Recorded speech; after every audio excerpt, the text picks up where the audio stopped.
मैं शुभम जायसवाल। मैं बनारस का रहने वाला हूँ।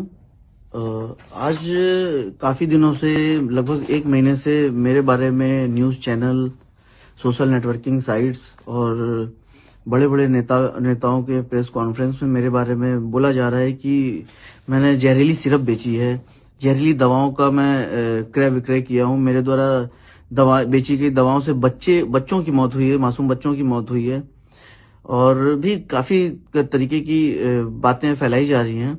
यहाँ तक कि सदन में भी ये बात बोला गया है कि यूपी में और बनारस में मेरे द्वारा ऐसी दवाओं का विक्रय किया गया है जो कि प्रतिबंधित है, नकली हैं और नशीली हैं और ऐसी दवाएं जिनसे बच्चों की मौत हुई है। तो जी, मैं आप सभी को ये बताना चाहता हूँ कि ये सारी बातें झूठ हैं। माननीय अखिलेश यादव जी, जो कि समाजवादी पार्टी के राष्ट्रीय अध्यक्ष हैं, उन्होंने भी इस पे टिप्पणियां की हैं। उनके अलावा भी बहुत से नेता लोग ऐसा बोल रहे हैं कि मैंने जहरीली सिरप बेची है, बच्चों की मौत हो गई है, या खांसी हो तो आप सिरप मत पीजिए। जी, इस तरीके की बहुत सी बातें हुई हैं। आप सभी को मैं बिल्कुल क्लियर करना चाहता हूँ कि ये सारी बातें झूठ हैं। मेरे द्वारा ऐसा कोई कार्य नहीं किया गया है। आप देखिए कि ये है फेंसिडिल कफ सिरप, ये एबट हेल्थ केयर का आता है। एबट हेल्थ केयर एक मल्टीनेशनल कंपनी है। जी, आपको मैं बता दूं कि फेंसिडिल कफ सिरप ना ही प्रतिबंधित है, ना ही जहरीली है, ना ही किसी भी तरह की नारकोटिक श्रेणी में आती है। आप मेरे पास डॉक्यूमेंट्स हैं इससे रिलेटेड जो भारत सरकार ने जारी किए हुए हैं। ये एक सामान्य श्रेणी की दवा है जिसको कफ होने पे यूज करते हैं। आपको मैं ये भी दिखाना चाहता हूं जो बच्चों की मौत हुई थी।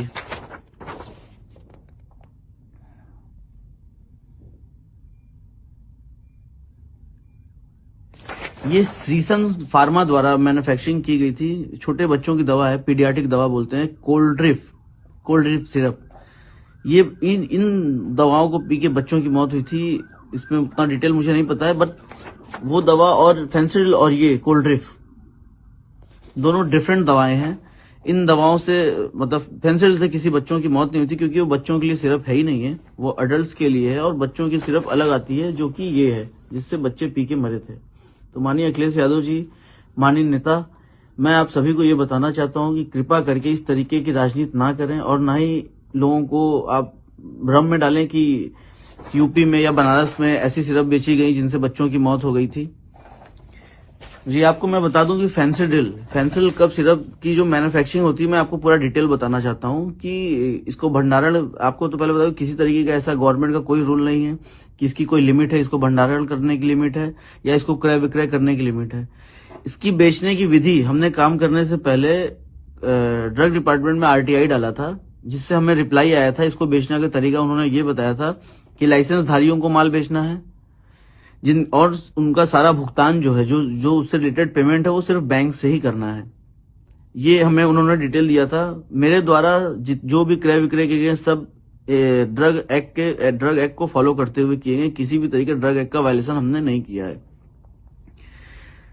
आपको बता दें कि कंपनी इसको कैसे बनाती है। कंपनी बनाती है तो इसमें जो कोडिन फॉस्फेट होता है, कोडिन फॉस्फेट का कोटा भारत सरकार के अंडर में, मिनिस्ट्री ऑफ फाइनेंस के अंडर में एक डिपार्टमेंट होता है, CBN, central bureau of narcotics, जो इसका कोटा कंपनियों को अलॉट करता है। सारी कंपनियों को वही कोटा अलॉट करते हैं, कोडिन का कोटा अलॉट करते हैं। मानिए एग्जांपल की 5 किलो कोटा एबट हेल्थ केयर ने खरीदा, उससे उन्होंने 5 लाख बोतल मैन्युफैक्चरिंग की फेंसिडिल की, तो वो उसका ब्यौरा भी भारत सरकार को बेचने से पहले देते हैं कि हमने ये कोटा लिया तो इससे 5 लाख बोतल फेंसिडिल कफ सिरप का मैन्युफैक्चरिंग किया है। तो आप बताइए कि अगर वो 5 लाख बोतल का जब मैन्युफैक्चरिंग करके डिटेल का भारत सरकार को दे रहे हैं, तो माल बना के बेचेंगे ही।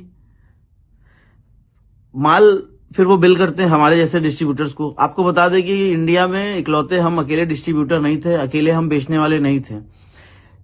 बनारस, झारखंड में मेरे पास था साइली ट्रेडर्स के नाम से, दिल्ली में एक फर्म थी, उत्तराखंड में एक फर्म थी, MP में एक फर्म थी। इस तरीके से और भी काफी जगह कई फर्में थी जहां पे कंपनी फेंसिडिल बिल करती थी। और गाजियाबाद में पकड़े गए माल में हमारे यहाँ का कोई माल नहीं था, साइली ट्रेडर्स का कोई माल नहीं था। सोनभद्र में साइली ट्रेडर्स का कोई माल नहीं पकड़ा गया। रांची में साइली ट्रेडर्स का कोई माल नहीं पकड़ा गया। तीनों जगहों का माल जो था वो दिल्ली का था। उस पर बैच नंबर, एक्चुअली क्या होता है, दवाओं पे बैच नंबर मेंशन होता है, जिससे आप पता कर सकते हैं या कोई भी डिपार्टमेंट पता कर सकता है कि ये माल किस जगह का बिल हुआ है। तो ये माल झारखंड से ना होकर दिल्ली का माल बिल किया हुआ था, दिल्ली की कुछ पार्टियां हैं उनके नाम पे बिल हुआ था।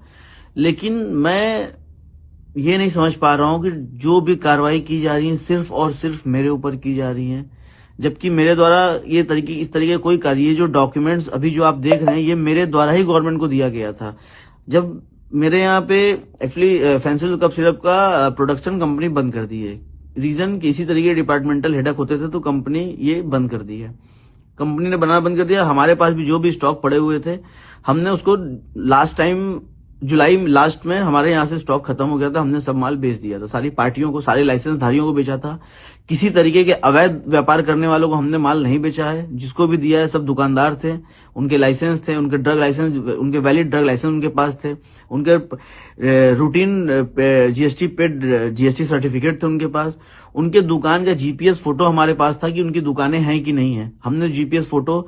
उसके बाद जब हम माल बेचते हैं उनको तो हमने उनसे ऑर्डर पैड पे, लेटर पैड पे ऑर्डर मंगाया जाता है मेरे द्वारा, उसके बाद उनको बिल करते हैं माल बिल करने के तरीका ये है कि उनका हम सेल इनवॉइस बनाते हैं, ई-वे बिल बनाते हैं, ई इनवॉइस करते हैं और ट्रांसपोर्ट के थ्रू माल भेजते हैं तो ट्रांसपोर्ट की बिल्टी होती है।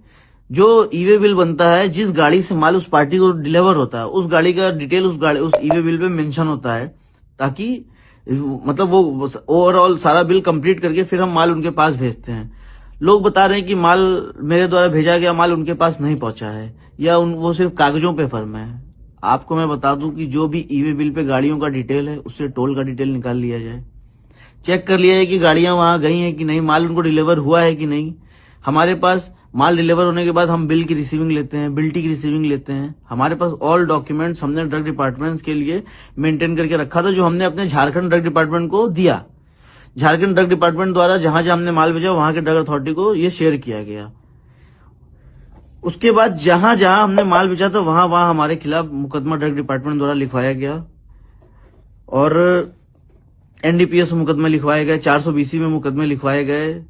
बनारस, जौनपुर, चंदौली, गाजीपुर, सोनभद्र, हर जगह हमारे खिलाफ मुकदमे लिखवा दिए गए हैं। आपको मैं बता दूं कि मेरा किसी तरीके का या मेरी फैमिली का किसी तरीके का कोई भी आपराधिक हिस्ट्री नहीं रहा है, क्योंकि हम एक व्यवसायी परिवार से बिलोंग किए हैं और हम सिर्फ व्यवसाय किए हैं।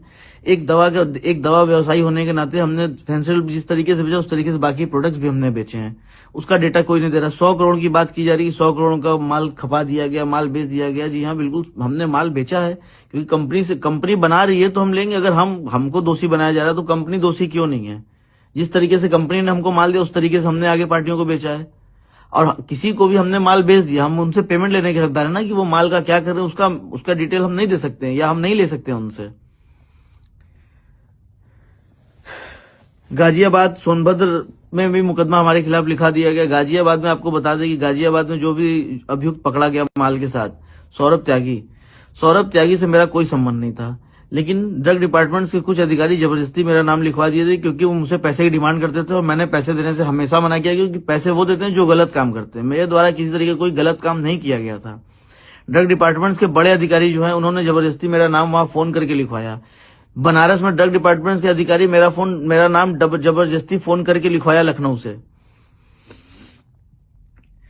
मेरे द्वारा किसी तरीके काम नहीं किया। बाकी जितनी गाजियाबाद में माल पकड़े गए, गाजियाबाद में किसी तरीके की कोई जांच नहीं हो रही। क्यों नहीं हो रही आप बताइए? गाजियाबाद में माल पकड़ा गया अवैध तरीके से, वहां कोई एसआईटी नहीं बनी। वहां एसआईटी बनी है तो जांच वो हमारी कर रही है, वहां किसी तरीके की जांच नहीं कर रही है। दिल्ली की फर्मों की जांच नहीं चल रही है, मध्य प्रदेश की फर्मों की जांच नहीं चल रही है, उत्तराखंड की फर्मों की जांच नहीं चल रही है, जांच सिर्फ हमारी चल रही है। ऐसा हमें समझ में नहीं आ रहा है कि ऐसा मेरे साथ क्यों किया जा रहा है। मैं आपको ये भी बता दूं कि मेरा किसी तरीके की किसी राजनीतिक दलों से, किसी राजनेता से मेरा किसी तरीके का व्यापारिक संबंध नहीं रहा है। नॉर्मल भी किसी तरीके का मेरा किसी संबंध नहीं रहा है। फोटो वीडियो के बारे में मुझे नहीं पता उतना। और एक और छोटी सी बात बताना चाहता हूँ, ये राजा ज्योति आनंद सिंह एक हमारे मित्र रहे हैं, हमारे साथी रहे हैं। 1 साल पहले उनकी मृत्यु हो गई थी। उसमें उनके फैमिली वाले मेरे ऊपर एलिगेशन लगा रहे थे कि हमने उनको जहर दे दिया है, कॉफी में जहर दे दिया। और ये मैं आपको बता रहा हूँ कि इस तरीके कोई काम मेरे द्वारा नहीं किया गया था। उस टाइम भी मैंने बोला था, डिपार्टमेंट्स के सामने जाके मैंने सब चीज बताया था। और सब चीज उनका पोस्टमार्टम हुआ था, उसमें भी सब क्लियर हो गया था। विसरा रिपोर्ट आई थी, उसमें आया था कि वो शराब के सेवन की वजह से उनकी डेथ हुई थी। उनकी तबीयत एक्चुअली परमानेंटली खराब थी उस टाइम। और उनके घर वाले हैं, उनके कुछ रिलेटिव, उनके जीजा, उनके पिताजी हमसे बहुत पैसे की डिमांड की लगभग, जो मैंने नहीं दिए, क्योंकि वो मुझे धमकी देके पैसे मांगते थे कि तुमको इसमें फंसा देंगे अगर पैसे नहीं दोगे तो।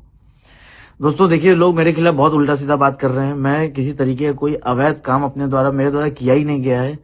मुझे फंसाया जा रहा है। माननीय मुख्यमंत्री जी से मैं निवेदन करता हूं कि जांच आप करवा ही रहे हैं, मुख्यमंत्री जी जांच, क्लियर जांच कराइए ताकि मुझे फंसाया ना जा सके। मुझे हर जगह फंसाया जा रहा है।